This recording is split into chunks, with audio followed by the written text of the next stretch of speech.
से उस ट्रेन में क्या दुर्दशा है, लोगों को टिकट नहीं मिल रहा है। पीढ़ी जो विकास बिहार का है, चाहे वो किसी भी पार्टी का नेता हो, कोई भी राजनीतिक दल हो, के यहाँ पर सरकार बनी है, चाहे कांग्रेस हो, चाहे भाजपा हो, एनडीए के गठबंधन में, चाहे आरजेडी है, ग्रेजुएशन कर लेते हैं, इंजीनियरिंग कर लेते हैं, लेकिन उनको रोज़गार कहीं नहीं मिल रहा है। बिहार के अंदर लोग पलायन कर, जो लड़के हैं उनका सोच बदला है, उनको रोज़गार चाहिए। देखिए छठ त्यौहार आया है, छठ त्यौहार और सोचते हैं कि घर पे जा करके छठ बनाऊंगा, तो आप उससे अंदाज़ा लगा लीजिए कि बिहार की क्या स्थिति है। हम तो जो बेसिक सुविधाएं हैं, शिक्षा, स्वास्थ्य और रोजगार, ये तीन चीज़ कोई भी पार्टी नहीं कर रही है बिहार के अंदर।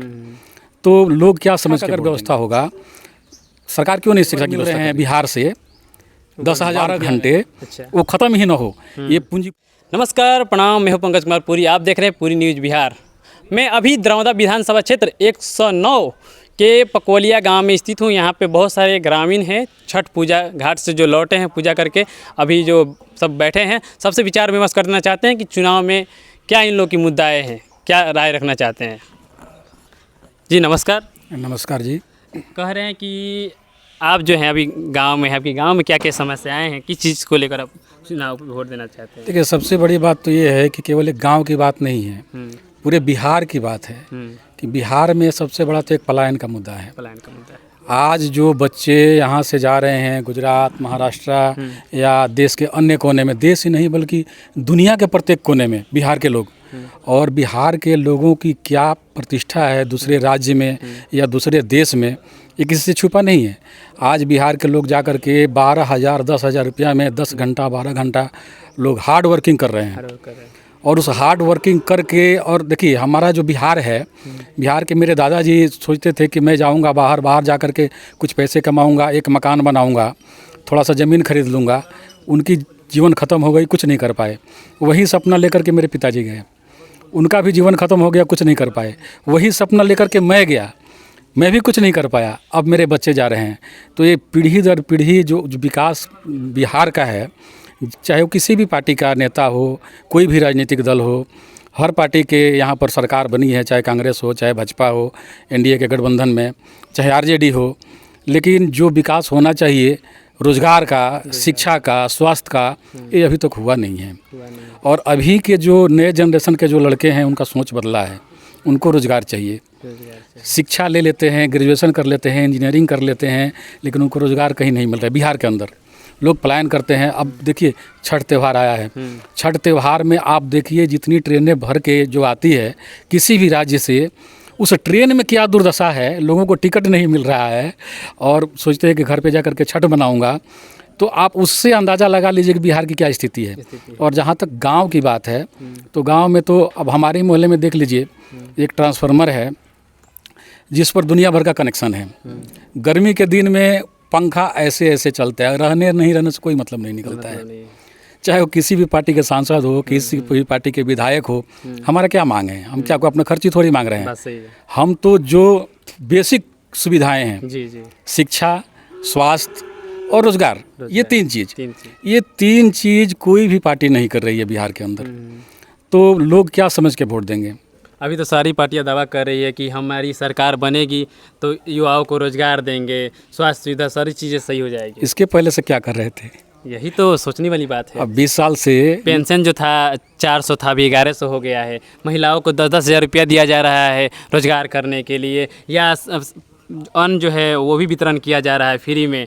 तो अभी तो सरकार दावा कर रही है कि हम तो मतलब सब कुछ फ्री दे रहे हैं, आने वाले समय में रोजी रोजगार बिहार में मिलेगा। अच्छा, ये बताइए कि 5 किलो सरकार की तरफ से अनाज मिल रहा है, मिल रहा है 3.5 किलो 4 किलो। अच्छा, अगर भी कटौती है? अरे आप देखिए, जाइए जहाँ कोटा बढ़ता है वहाँ जा कर के देखिए, 3.5 किलो 4 किलो अनाज मिलता है।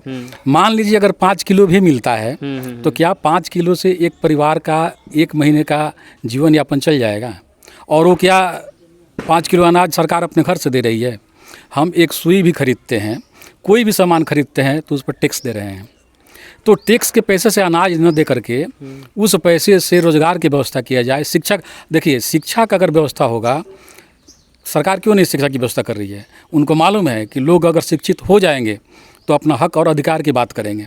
इसलिए शिक्षा का स्तर इतना बिहार में गिरा दिया जाए कि कोई मुद्दे की बात ही नहीं करे। और जो ये लेबर मिल रहे हैं बिहार से 10,000 रुपया में 12 घंटे, अच्छा। वो ख़त्म ही ना हो। ये पूंजीपतियों की मिली भगत है।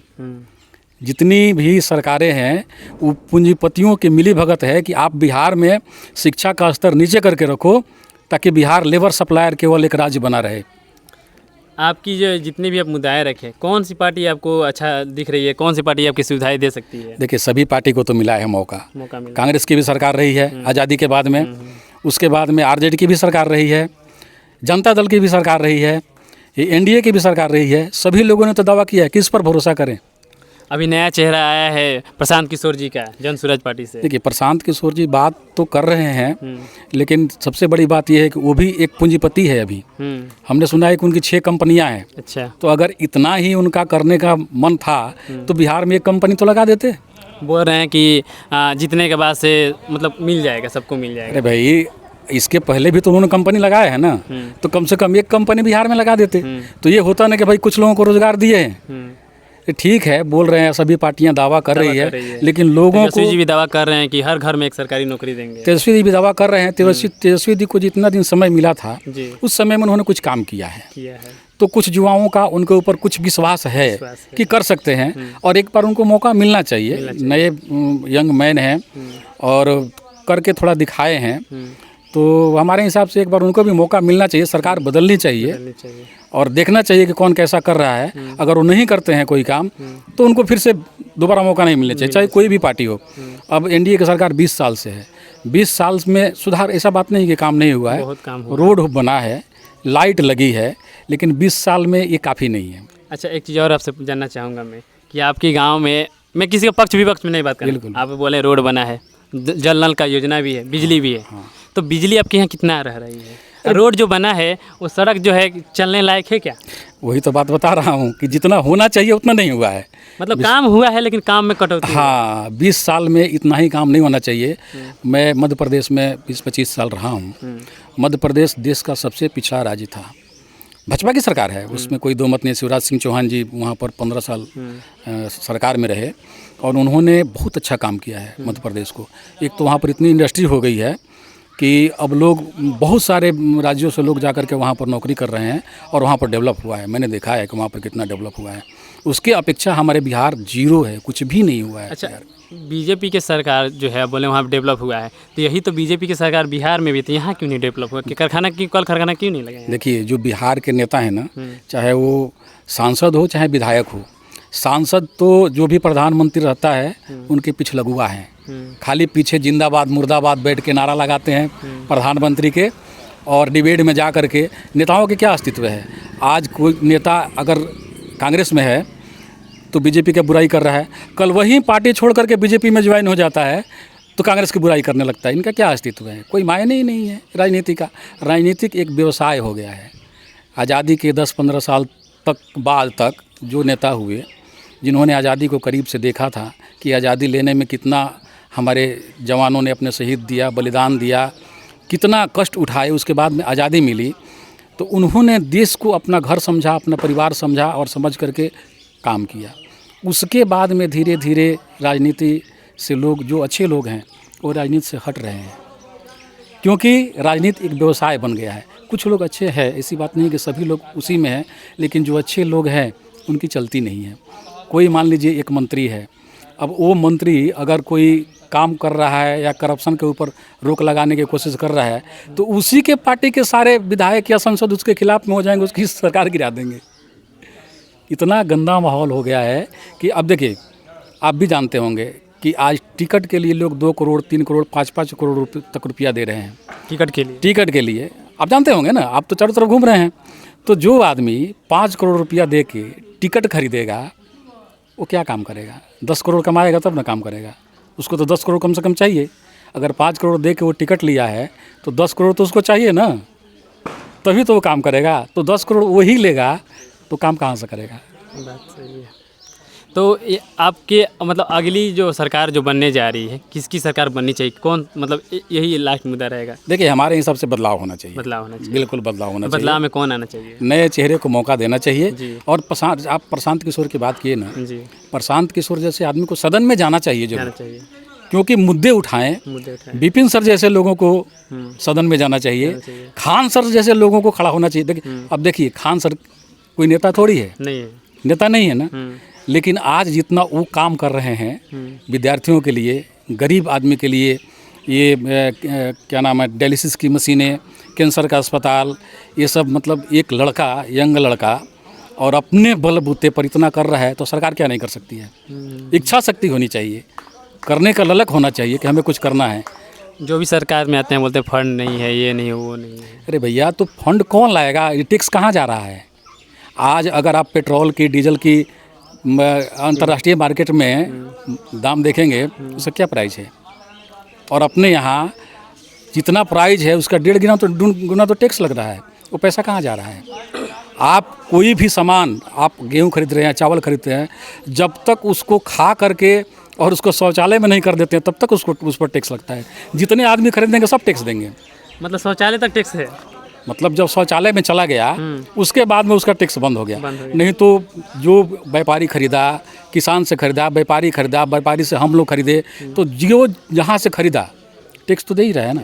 जब वो ख़त्म हो गया तब उसका टैक्स बंद हो गया। वो पैसा कहाँ जा रहा है।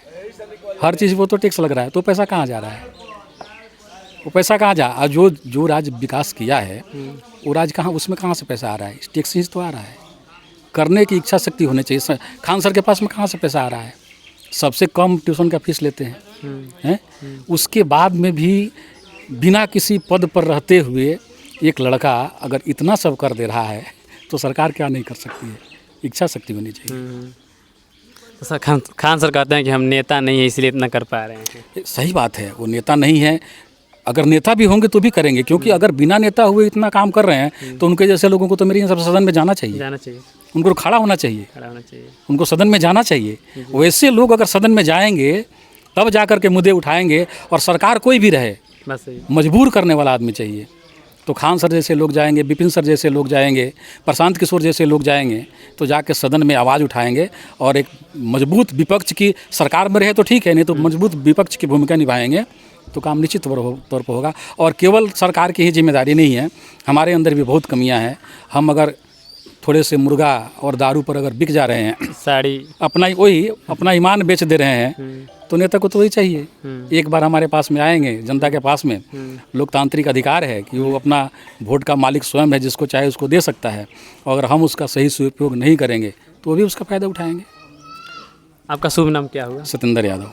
ये थे सत्येंद्र यादव। इनसे बातें करके बहुत अच्छा लगा। ये बहुत सारी मुद्दाओं पे बात कर रहे हैं, किसी पार्टी विपक्ष पे बात नहीं कर रहे हैं। जो भी चीज़ थी इनकी सराहनीय बातें रखी। आप सब की क्या राय है, अपनी राय कमेंट बॉक्स में लिखिएगा। फिर मिलते हैं नए वीडियो में। जय हिंद।